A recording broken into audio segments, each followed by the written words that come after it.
Bismillahirrahmanirrahim. Assalamualaikum warahmatullahi wabarakatuh.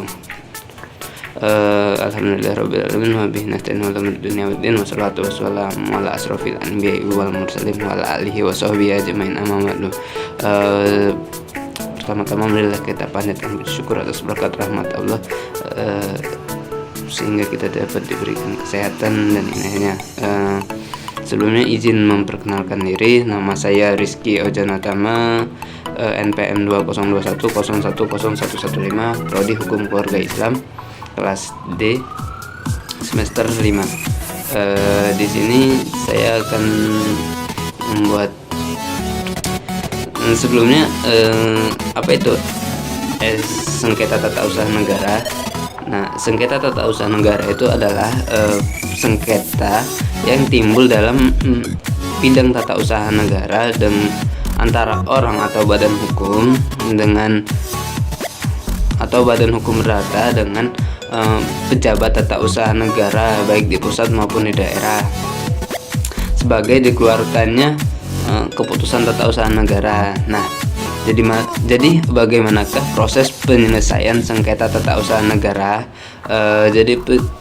Untuk menyelesaikan sengketa tata usaha negara, maka Anda dapat menempuh dua mekanisme, yaitu mekanisme administratif dan gugatan ke Pengadilan Tata Usaha Negara (PTUN). Nah, mari kita bahas untuk keduanya, yaitu yang pertama ada upaya administratif. Upaya administratif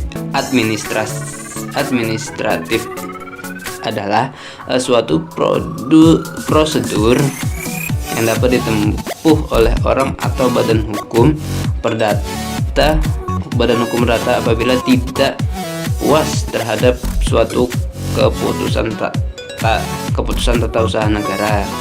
Nah, prosedur tersebut dilaksanakan di lingkungan pemerintahan sendiri dan terdiri atas dua bentuk, yaitu yang pertama ada keberatan. Keberatan ini ditunjukkan kepada badan atau pejabat tata usaha negara yang mengeluarkan KTUN, keputusan tata usaha negara.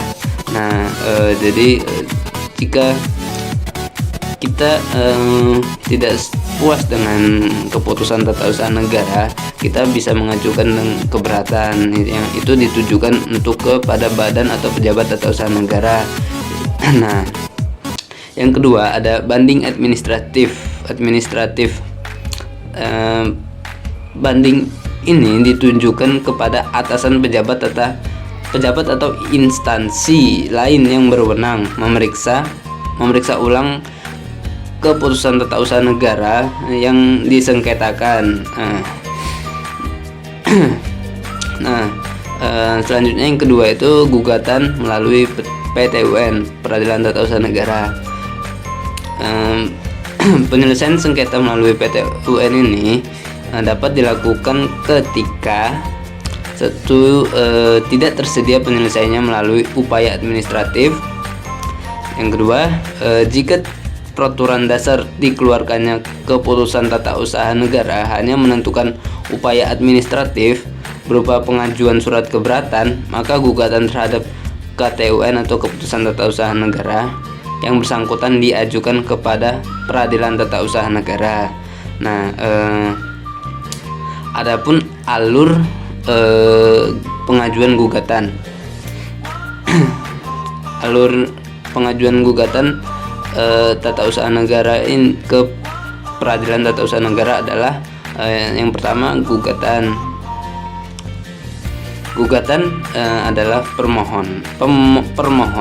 permohonan yang berisi tuntutan terhadap badan atau pejabat tata usaha negara yang diajukan ke pengadilan untuk mendapatkan putusan. Adapun yang menjadi tergugat adalah badan atau pejabat tata usaha negara yang mengeluarkan keputusan tata usaha negara berdasarkan wewenang yang ada padanya atau yang dilimpahkan kepadanya. perlu diketahui bahwa gugatan dapat diajukan hanya dalam tenggang waktu 90 hari terhitung sejak saat diterimanya atau diumumkannya keputusan tata usaha negara. Yang kedua, prosedur dismissal. Setelah mengajukan gugatan, terus yang kedua ada prosedur dismissal. Nah, maka akan dilakukan prosedur dismissal atau rapat permusyawaratan. Prosedur ini adalah penelitian yang meliputi segi administratif dari segi elementer. Nah, yang ketiga ada pemeriksaan persiapan. Sebelum pemeriksaan pokok sengketa dimulai, hakim wajib mengadakan pemeriksaan persiapan untuk melengkapi gugatan yang kurang jelas. Nah, yang keempat itu ada pemeriksaan perkara. Setelah dilakukannya pemeriksaan persiapan, maka akan dilakukan pemeriksaan perkara untuk mendapatkan putusan. Pengadilan memeriksa atau memutus sengketa dengan 3 orang hakim dengan pemeriksaan acara biasa. Setelah pemeriksaan sengketa selesai, kedua belah pihak diberi kesempatan untuk mengemukakan pendapat terakhir berupa kesimpulan. Nah, yang kelima atau yang terakhir ini adalah putusan.